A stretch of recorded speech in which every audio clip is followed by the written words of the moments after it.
आज आपण तिन्ही बाजूंची लांबी दिली असता त्रिकोणाची रचना कशी करायची हे शिकणार आहोत. चला तर मग यासाठी आपण एका उदाहरणाची मदत घेऊ. तर उदाहरणामध्ये आपल्याला ए बी बरोबर 6 सेंटीमीटर, सी बी बरोबर 7 सेंटीमीटर आणि ए सी बरोबर 5 सेंटीमीटर या बाजू दिलेल्या आहेत. आता हा त्रिकोण कसा दिसेल हे आपण पाहण्यासाठी आपण त्याची एक कच्ची आकृती काढून घेऊ. तर सर्वात आधी आपण 7 सेंटीमीटर लांबीचा सी बी हा पाया घेऊ.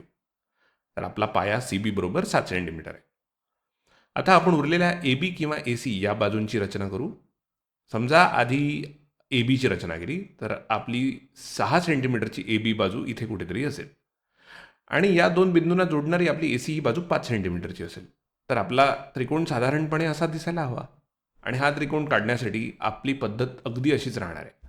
सर्वात आधी आपण आपल्या कंपासमध्ये 7 सेंटीमीटर अंतर घेऊ आणि सी बी हा पाया काढू. त्यानंतर आपण कंपासमध्ये 6 सेंटीमीटर अंतर घेऊन ए बी ही बाजू काढू आणि शेवटी कंपासमध्ये 5 सेंटीमीटर अंतर घेऊन ए सी ही शेवटची बाजू काढू. तर चला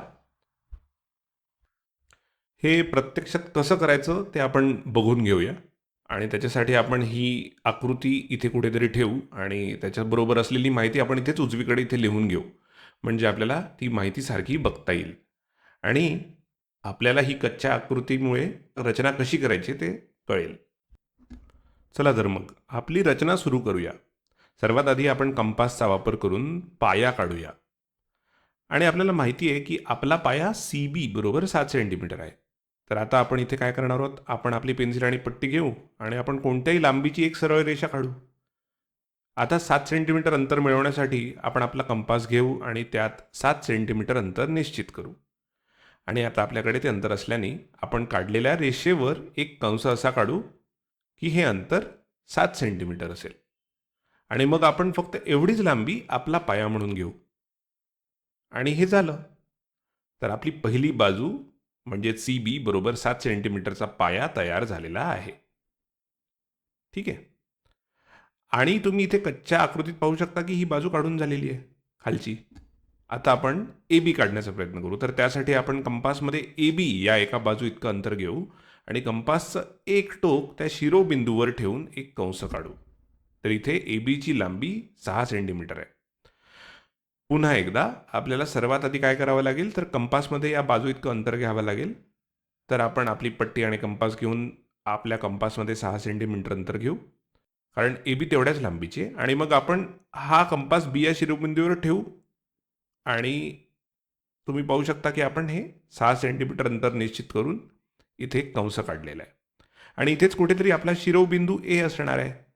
तर आता हा ए शिरोबिंदू नेमका कुठे असेल हे शोधण्यासाठी आपण उरलेल्या दुसऱ्या बाजूसाठी म्हणजेच 5 सेंटीमीटरच्या ए सीसाठी हीच कृती पुन्हा करू. तर तिसरी पायरी म्हणून आपण ए सी या 5 सेंटीमीटरच्या दुसऱ्या बाजूसाठी तेच करतोय. आपल्या कंपासमध्ये 5 सेंटीमीटर अंतर निश्चित करू आणि आपण कंपासचं टोक सी या शिरोबिंदूवर ठेवू, कारण आता आपण ए सीची रचना करत आहोत आणि आपण आधी काढलेल्या कंसाला छेदणारा आणखी एक कंस काढू, जेणेकरून हा शिरोबिंदू ए नक्की कुठे असेल ते आपल्याला निश्चित करता येईल. आणि तो या दोन्ही कंसाच्या छेदनबिंदूवर असेल. तर शेवटी आपल्याला काय करायचं आहे, आपल्याला माहिती आहे की शिरोबिंदू ए कुठे आहे, कारण तो छेदनबिंदूवर आहे. आणि त्रिकोण तयार करण्यासाठी आपल्याला फक्त हा कंसांचा छेदनबिंदू इतर शिरोबिंदूंशी जोडायचा आहे. बरोबर.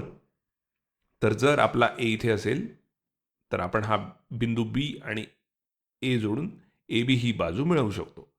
चला तर मग आपण पेन्सिल आणि पट्टी घेऊया. आपण आपली पट्टी इथे ठेवून आपण हे अंतर बरोबर 6 सेंटीमीटर काढतोय आणि आपण आपल्या कंपासमध्ये नेमकं तेवढंच अंतर घेतलं होतं. आता आपल्याला फक्त हे दोन बिंदू जोडायचे आहेत. आपण ए आणि बी जोडलेलं आहे. आता तुम्ही पाहू शकता की ही बाजू सुद्धा तयार झालेली आहे. तर आता हे आपल्या संदर्भासाठी काढलेल्या आकृतीसारखं दिसतंय आणि शेवटी आपण फक्त उरलेली बाजू काढू.